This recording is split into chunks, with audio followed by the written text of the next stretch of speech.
Essa manhã, um estudo que durante algum tempo Deus tem colocado no meu coração e eu buscava oportunidade para compartilhar com vocês. Eu quero falar nessa manhã com vocês sobre o seguinte tema: lembrem-se desse nome. Lembrem-se desse nome. Quero convidar vocês a curvarem suas cabeças nesse momento. Nós vamos fazer uma oração e logo após nós vamos dar início à pregação dessa manhã. Senhor, nós te louvamos, nós engrandecemos o teu nome. Deus, nós não temos qualquer mérito, Senhor, de estarmos aqui diante de ti, na tua presença. Mas nós estamos aqui, Senhor, confiados no sangue do Cordeiro, que um dia nos lavou, que um dia nos purificou, que um dia, ó Pai, nos chamou das trevas para a sua maravilhosa luz. Ó Deus, como foi dito, como foi cantado aqui, Senhor, como é bom fazer parte do teu povo. Como é bom, Senhor, ser contado entre os teus. Ó Deus, prepara o nosso coração para ouvir a tua palavra, para ouvir a tua voz. É o Senhor quem deseja falar com o teu povo nessa manhã. Ó Deus, enquanto o mundo brada altas vozes, altos gritos, Senhor, que o teu povo esteja aqui, consciente de estar na tua presença e que a sua voz seja a única a ser ouvida aqui. Que a tua palavra, Pai, inflame os corações, transforme as vidas, salve, ó Pai, pecadores arrependidos e os leve para a glória, para viver contigo eternamente. Tudo isso, Senhor, é para o teu nome ser honrado, ser glorificado, e nós temos prazer, ó Pai, em fazer isso. Te agradeço, louvo e te exalto, em nome de Jesus. Amém. Amém. Meus irmãos, abram comigo suas Bíblias, por favor, no capítulo 16 de Gênesis.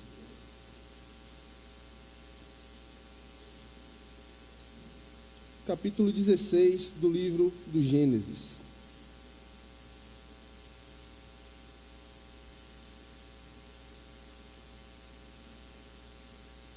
O computador deu um probleminha aqui, se os irmãos puderem me dar um amparo técnico, eu ia agradecer bastante.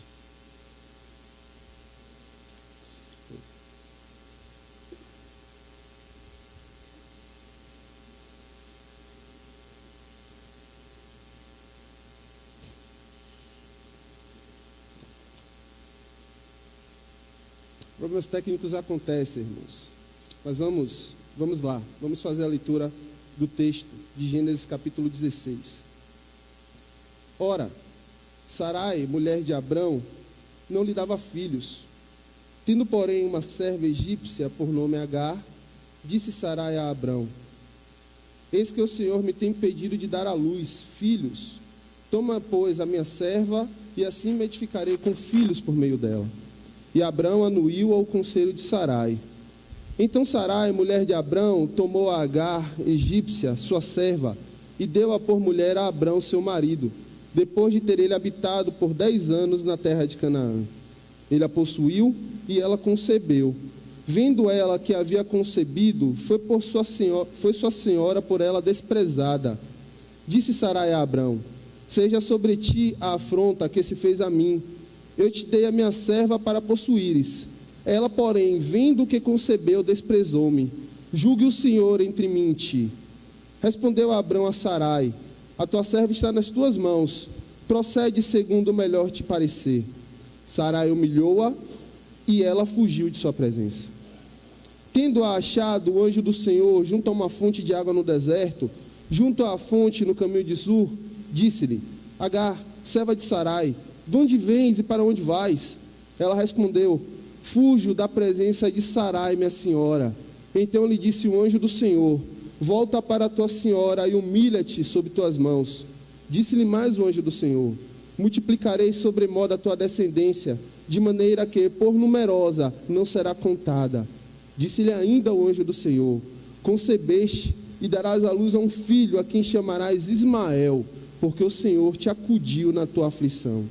Ele será entre os homens como um jumento selvagem. A sua mão será contra todos, e a mão de todos contra ele, e habitará fronteiro a todos os seus irmãos. Então ela invocou o nome do Senhor que ele falava: tu és Deus que me vê. Pois disse ela: não olhei eu neste lugar para aquele que me vê? Por isso aquele poço se chama Beer Lahai Roi. está entre Cádiz e Bered. Irmãos, eu lembro perfeitamente de quando eu era mais moço, quando eu era ainda jovem, morando na casa de meus pais. E meu pai, ele dizia, tanto a mim quanto as minhas irmãs, a importância de nós termos um bom nome. Ele dizia para mim e para minhas irmãs que nós deveríamos zelar, sobretudo, pelo nosso nome. Nós nunca deveríamos permitir que o nosso nome fosse sujo, porque de fato era uma das únicas coisas que nós possuíamos, era o nosso nome. Isso está de acordo com aquilo que Provérbios 22 fala. Provérbios 22 nos diz que é melhor termos um bom nome do que riquezas. É melhor termos uma boa reputação do que muitos bens. Eu quero falar nessa manhã com você sobre isso, meu irmão. Eu quero falar com você nessa manhã sobre como o nome de Deus, ao longo das Escrituras Sagradas, pode ser fonte de consolo, de conforto e de encorajamento para você. É bem verdade que o nome e a pessoa a qual possui o nome são coisas que você não consegue separar. Nome e pessoas são inseparáveis.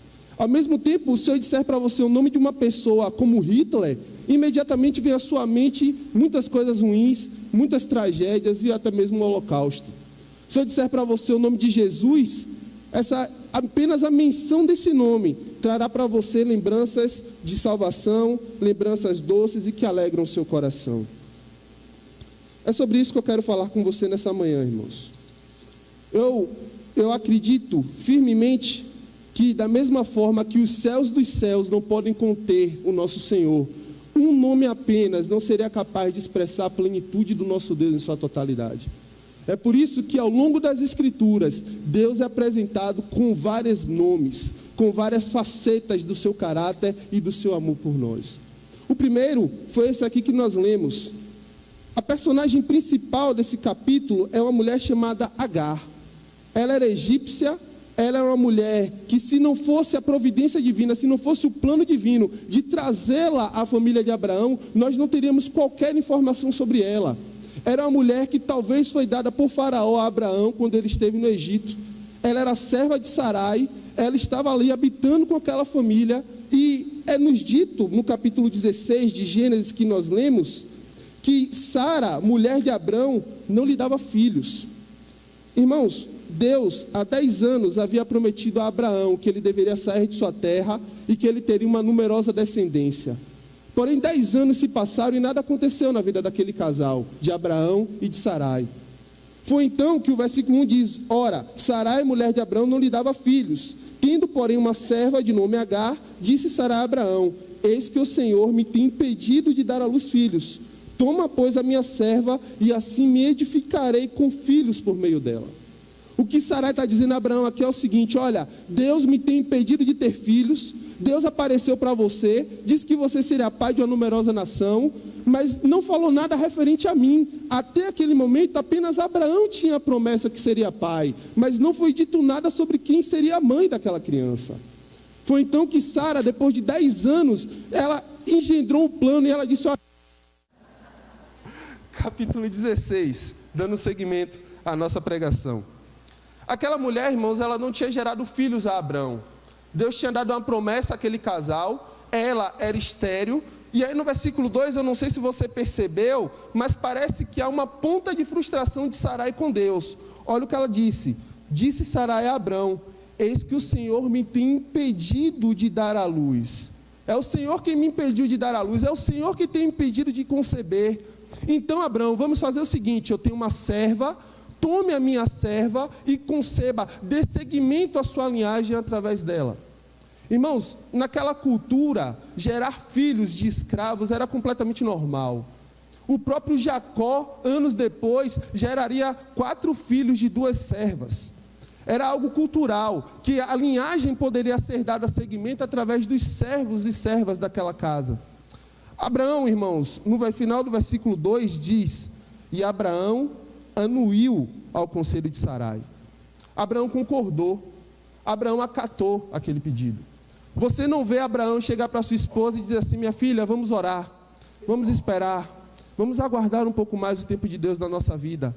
A resposta de Abraão simplesmente foi: tudo bem, esse é o plano, vamos em frente, Vamos dar seguimento a esse plano? Parece até ser um bom plano, Sara. Irmãos, Abraão aqui já estava com cerca de 85 anos. Ele já havia aguardado 10 anos. E a maioria de nós não gosta de aguardar e de esperar o cumprimento das promessas de Deus na nossa vida. Foi então que Sara se apresenta com esse plano. E ela, apesar de esse plano ter sido acatado pelo seu marido Abraão, havia uma coisa no meio desse plano que ela não contava. Está aí no versículo 4. Ele a possuiu e ela concebeu. Vendo ela que havia concebido, foi sua senhora por ela desprezada. Isso aqui não fazia parte do plano de Sarai. A partir do momento em que ela entregou Agar a Abrão, ela não esperava que a sua serva, a partir de agora, iria humilhá-la, iria desprezá-la. Você se lembra da história de Penina e Ana, lá em 1 Samuel? Como Penina, ela humilhava Ana diariamente, porque ela não podia ter filhos. Muito provavelmente foi a mesma coisa aqui que Agar fez. Ela passava diante de Sara e talvez alisava a sua barriga, e talvez soltava uma piada, e talvez falava alguma coisa para humilhar a sua senhora. Ao ponto que Sara, completamente nervosa e temperamental, chega para o seu marido Abraão, e aí no versículo 5 ela diz: seja sobre ti a afronta que se faz a mim. Eu te dei a minha serva para possuíres. Ela, porém, vendo que concebeu, desprezou-me. Julgue o Senhor entre mim e ti. Respondeu Abraão a Sara: tua serva está em tuas mãos. Procede segundo o melhor te parecer. Sarai humilhou-a e ela fugiu de sua presença. Irmãos, eu quero que você pense nessa cena aqui não como sendo uma mera discussão, mas como sendo um verdadeiro barraco de família. Sarai, ela não apenas discutiu com Agar, ela humilhou Agar. É daquelas cenas, irmãos, em que as duas estavam, talvez Sara colocou um peso ainda maior sobre a servidão de sua escrava. Talvez Sara tenha humilhado ela de todas as formas possíveis. Agar, que já tinha provocado a ira de sua senhora, ela resolve então fugir da presença dela. E Abraão novamente está aqui. E a resposta dele é: faça dela o que você quiser. Ele que havia se casado com ela, ela que havia concebido dele, a resposta dele é simplesmente novamente: faça como for melhor para você. Versículo 7. Tendo achado o anjo do Senhor junto a uma fonte de água no deserto, junto à fonte no caminho de Zur, disse-lhe: Agar, serva de Sarai, de onde vens e para onde vais? Ela respondeu: fujo da presença de Sarai, minha senhora. Então lhe disse o anjo do Senhor: volta para sua senhora e humilha-te sob suas mãos.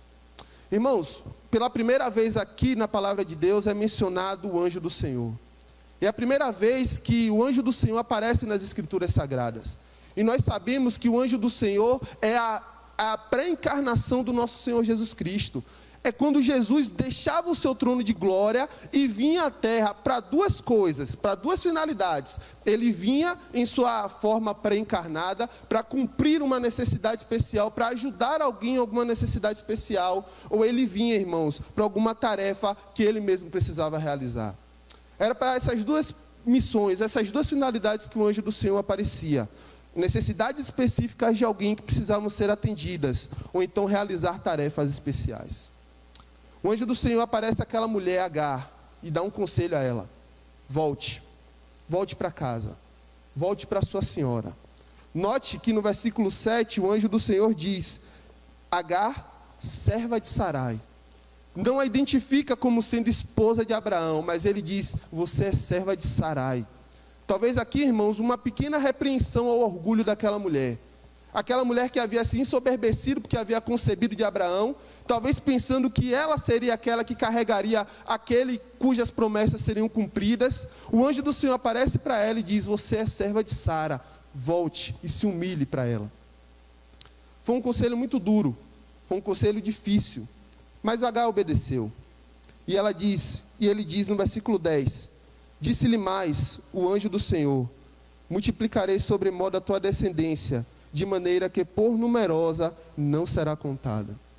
Não foi apenas uma ordem dura que aquele anjo deu, mas junto com a ordem veio também uma promessa: volte, você está grávida, o filho que você carrega será um menino.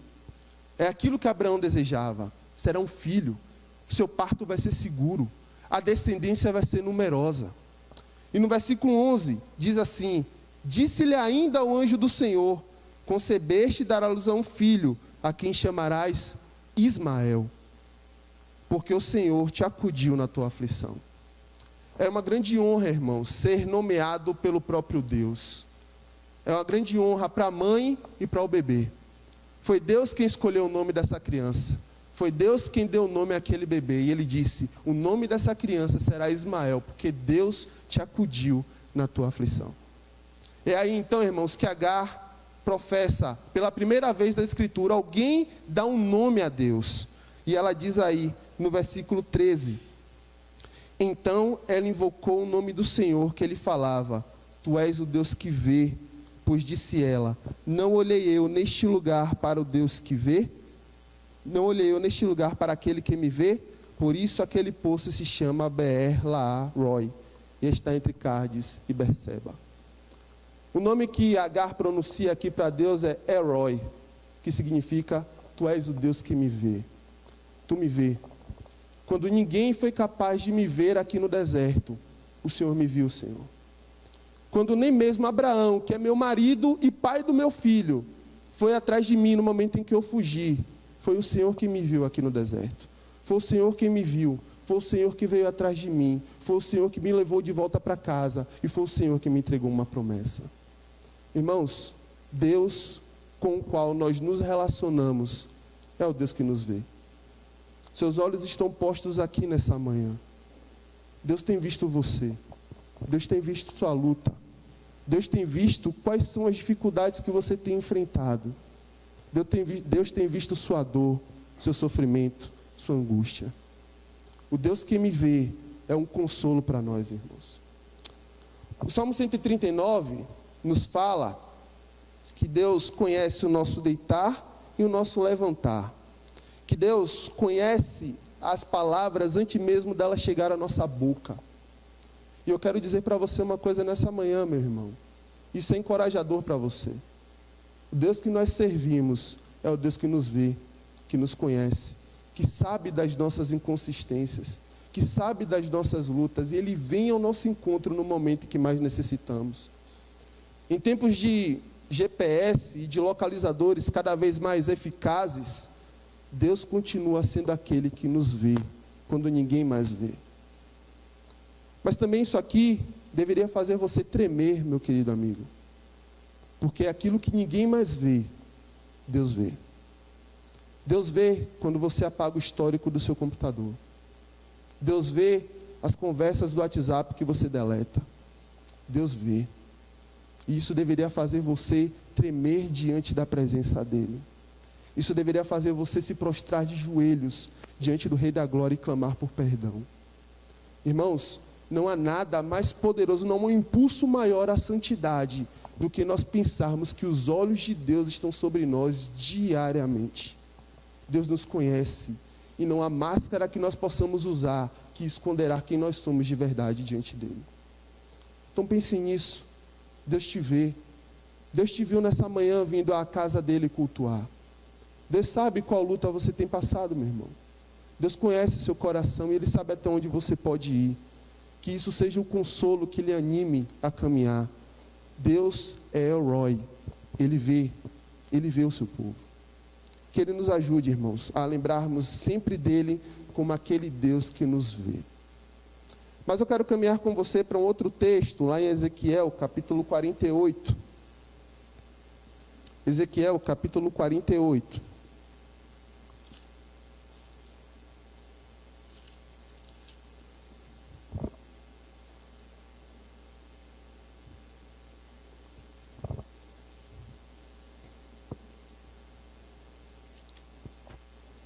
Ezequiel capítulo 48, o último versículo do capítulo, versículo 35. Eu quero ler com vocês, todos juntos.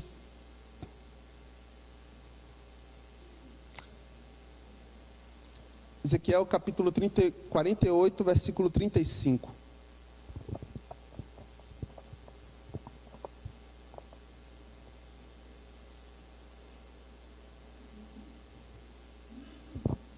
Vamos do modo antigo mesmo, né? Na palavra, nas páginas da Bíblia Sagrada. Diz assim: 18 mil côvados em redor, e o nome da cidade desde aquele dia será: o Senhor está ali. Vamos ler novamente? 18 mil côvados em redor, e o nome da cidade desde aquele dia será: o Senhor está ali. Louvado seja o seu nome. Irmãos, o nome que nos é apresentado de Deus aqui é Jeová Shammah. O Senhor está ali. Ezequiel recebeu uma visão de Deus na Páscoa. Ezequiel recebeu uma visão quando o povo de Israel estava cativo na Babilônia depois de 25 anos. Ele recebeu essa visão e o povo que tinha apenas uma lembrança do que foi a libertação no Egito. Agora o profeta aparece com essa visão que Deus deu a ele. Deus já tinha dado várias visões a Ezequiel. Das visões anteriores, o templo, a glória de Deus já tinha ido embora do templo. O povo era um povo ímpio que não se preocupava com sua vida espiritual. Israel estava completamente devastada. Mas agora, nos últimos capítulos de Ezequiel, Deus dá uma nova visão a ele. E em 8 capítulos, ele descreve como será a nova Jerusalém. Ele descreve como será a nova cidade santa. Ele descreve como haverá um rio que fluirá do templo e desaguará no Mar Morto, trazendo vida àquele local. Eu não sei se você sabe, mas o Mar Morto não tem vida, não possui vida alguma. O Mar Morto, se você entrar nele, você sequer afunda, devido à quantidade de sal. Tudo que chega lá morre. Mas há uma profecia de que haverá um rio que fluirá de Jerusalém, trazendo água viva, e o Mar Morto vai florescer. As árvores que estarão à margem daquele rio, as suas frutas serão dadas o ano inteiro, e até as suas folhas serão objeto de cura, usados para cura medicinal. Essa é a profecia de Ezequiel. É falado sobre a glória do templo, como Deus retorna a habitar no meio do seu povo, como as 12 tribos serão dispostas naquela terra, como o templo deverá ser construído, as 12 portas com o nome das 12 tribos. Mas no final, o grande finale desse capítulo e desse livro, é o que Ezequiel fala aqui. O nome daquela cidade será: o Senhor está ali. Essa é a grande diferença, é que agora o Senhor está ali. Irmão, você lembra da história de Moisés? Quando, depois do povo ter pecado e idolatrado o bezerro de ouro, Deus disse a Moisés: olha, eu vou dar a terra a vocês, eu vou dar vitória a vocês, eu vou dar um anjo para ir à frente de vocês, tudo isso. Mas Moisés disse: se o Senhor não for conosco, não nos faça tirar o pé daqui. Irmão, irmã, a maior necessidade que nós temos é da presença de Deus. A maior necessidade que a Igreja Batista Regular da Pituba possui é da presença de Deus aqui no nosso meio. É na presença de Deus, irmãos, que nós temos restauração. É na presença de Deus, irmãos, que nossos planos alcançam sucesso. É com a presença de Deus que os nossos louvores fazem sentido. Se Deus não estiver aqui no nosso meio, todas as nossas orações, todos os nossos louvores, toda a nossa leitura bíblica não valerá de nada. E é isso que Ezequiel profetiza aqui.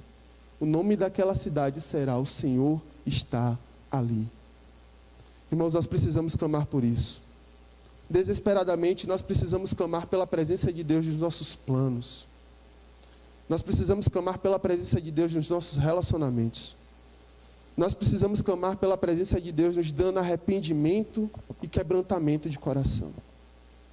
Deus está aqui nessa manhã, meu irmão, e Ele passeia no meio do seu povo, buscando um coração de um homem, de uma mulher, de uma criança a quem Ele possa usar.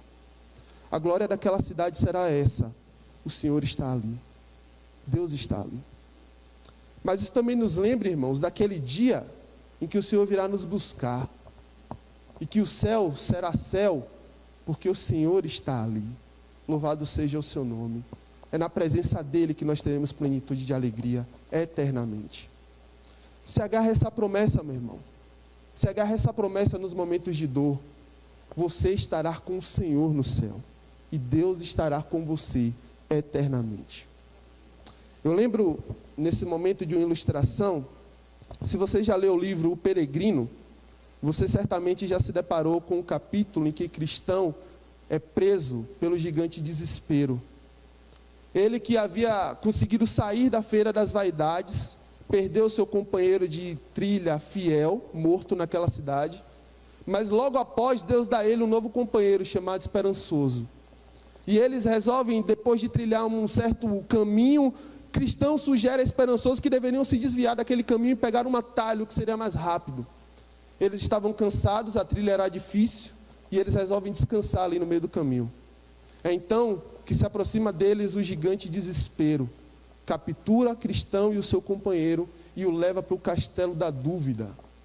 Chegando lá, aquele homem diariamente era afligido, era espancado. Aquele homem sofria abusos físicos e emocionais, ao ponto do gigante Desespero sugerir a ele que ele deveria tirar sua própria vida. Quando o cristão já estava completamente desestimulado de continuar a luta, ele olhou para o seu peito e ele lembrou de uma chave que ele tinha recebido no início da sua caminhada. E o nome dessa chave era promessa. A chave era capaz de abrir qualquer porta. Então o cristão se aproxima diante da porta do castelo da dúvida. E ele, com a chave da promessa, consegue sair do castelo da dúvida e fugir do gigante Desespero. Sabe como é que nós lutamos, irmãos, contra o desespero e a dúvida?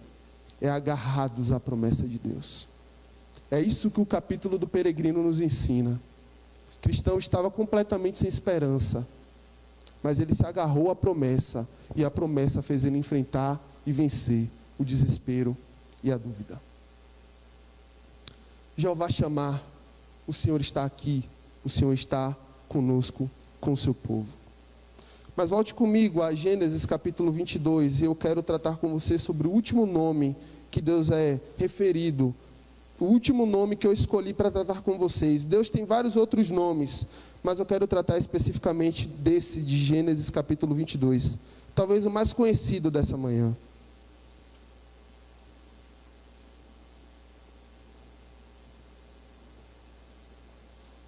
Gênesis 22, 14.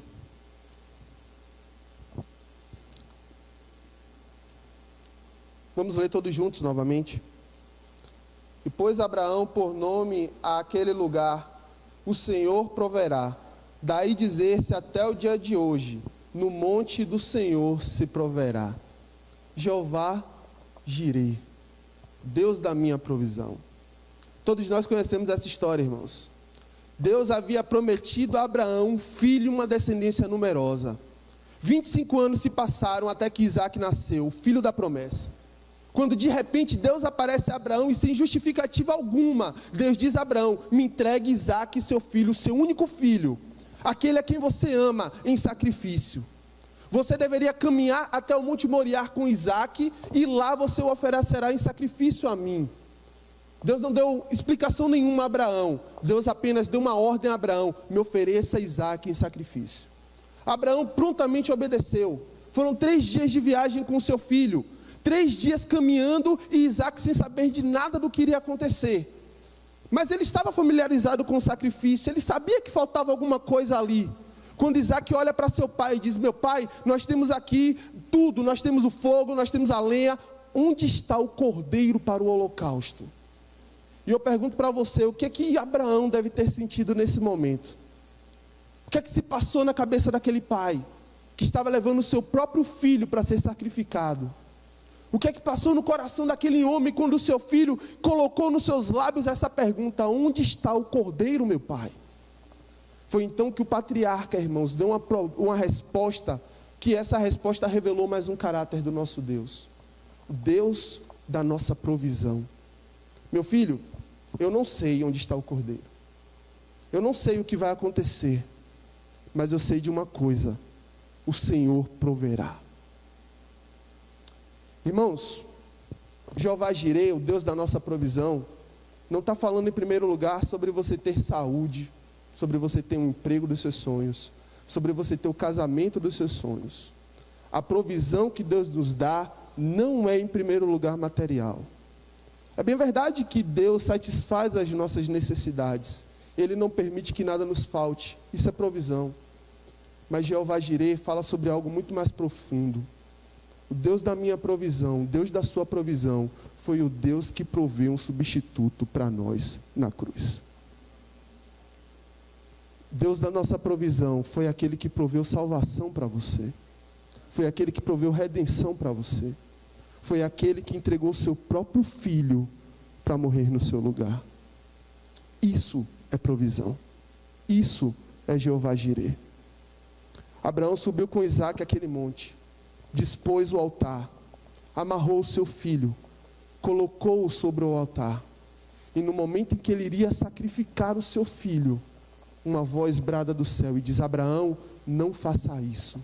Há um cordeiro preso ali entre os arbustos, sacrifique-o no lugar do seu filho.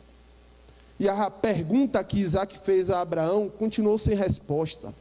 A pergunta foi: meu pai, onde está o cordeiro para o sacrifício? Essa pergunta foi respondida 1700 anos depois, meu irmão, quando João Batista olha para Jesus e diz: eis o cordeiro de Deus que tira o pecado do mundo. Foi ali que essa pergunta foi respondida. Jesus Cristo é a nossa provisão, Ele é o nosso provedor. Irmãos, pense nisso toda vez que você reclamar de algo. O Senhor Jesus foi aquele que desceu do seu trono, se fez carne, sofreu tudo aquilo que nós não queremos sofrer, pagou o preço da nossa redenção na cruz, e hoje nos oferece salvação eterna e gratuita por meio do seu sangue. O que é que nós podemos aprender, irmãos, com esses 3 nomes de Deus? Deus tem vários outros nomes. Ele é chamado de Jeová Rafá, o Deus que cura, Jeová Nissi, o Senhor é a nossa bandeira, Ele é a rocha dos séculos. Mas o que é que nós podemos aprender com esses 3 nomes que nós meditamos nessa manhã? Em primeiro lugar, a primeira aplicação que eu quero que você pense: pare de tomar o nome de Deus em vão. Pare. Irmãos, esse talvez seja o pecado mais comum no meio do povo de Deus. Nós tomamos o nome de Deus em ocasiões que nós deveríamos nos envergonhar. Os judeus consideravam o nome Yahvé tão sagrado que não ousavam pronunciar esse nome. Muitas vezes eles usavam o nome Adonai no lugar de Yahvé. Mas em lugar nenhum da Bíblia é nos dito que nós não podemos pronunciar o nome de Deus. É nos dito que nós não podemos tomar o nome dele em vão. E como é que eu e você tomamos o nome de Deus em vão, irmãos? Uma forma muito comum é quando nós cantamos louvores com a mente completamente distraída do que está sendo cantado. É quando nós paramos para orar e nós sequer meditamos naquilo que estamos pronunciando. E nós terminamos a nossa oração dizendo: em nome de Jesus, tomando o nome de Deus em vão. Mas a forma mais comum de tomar o nome de Deus em vão é quando você e eu nos apresentamos como cristãos e vivemos como mundanos. Tomar o nome de Deus em vão, irmãos, é dizer que você é filho dele e viver como um filho do diabo. Que Deus nos livre disso, que Deus nos livre desse pecado. Que o nome de Deus seja consolo, conforto, encorajamento para nós vivermos em santidade. Nós tomamos o nome de cristãos e nós não podemos pronunciar o nome do nosso Salvador de maneira banal e frívola. O nome dele é santo, e como nome santo, o nome dele é separado. E como separado, nós não podemos misturá-lo às nossas coisas cotidianas e banais que nós praticamos todo dia. Zele pelo nome de Deus, santifique esse nome 3 vezes santo na sua vida. Mas em segundo lugar, e por último, há um nome que está acima de todo o nome, e que diante dele todo joelho há de se dobrar, e toda língua há de confessar que ele é Senhor, para a glória de Deus Pai. O anjo, quando apareceu para Maria, disse: seu nome será Jesus. Por quê? Porque ele salvará o seu povo dos seus pecados. Esse nome é doce para nós. Esse nome é aquele nome que nos dá consolo, é aquele nome que nos conforta, que é a semelhança da canção. Nós dizemos: Jesus, que doce nome, que transforma em alegria o meu triste coração. Esse nome é santo, esse nome tem poder. Jesus está aqui nessa manhã e o nome dele será engrandecido através da sua vida, irmão. Ore por isso, clame por isso, vá a ele mais uma vez em arrependimento e fé e clame. Bata a porta da misericórdia. Vá a ele, pecador, nessa manhã e diga assim: Senhor, eu estou arrependido do meu pecado e eu preciso que o seu nome venha sobre mim e me salve no nome de Jesus. Me salve através dos méritos de Cristo nessa manhã. E aí mesmo onde você está, Jesus abrirá a porta da misericórdia para você e lhe levará ao céu para viver com Ele eternamente. Vá a Ele, vá a Cristo, vá ao nosso Salvador. Eu posso perguntar a qualquer um que está aqui presente, que já teve um encontro com Jesus: você se arrepende de tê-lo conhecido? Você se arrepende de viver para Ele? Você se arrepende de um dia ter entregue sua vida a Ele? E eu posso garantir para você que todos dirão: não, eu não me arrependo de ter entregue minha vida a Jesus. John Newton, famoso autor do hino Amazing Grace, talvez um dos hinos mais conhecidos da história, em seu leito de morte, já idoso, velho, já com problemas de saúde, disse assim: eu lembro apenas de duas coisas, que eu sou um grande pecador e que Jesus, meu Salvador, é um grande Salvador. Que essa seja a verdade para nós, irmãos, nessa manhã.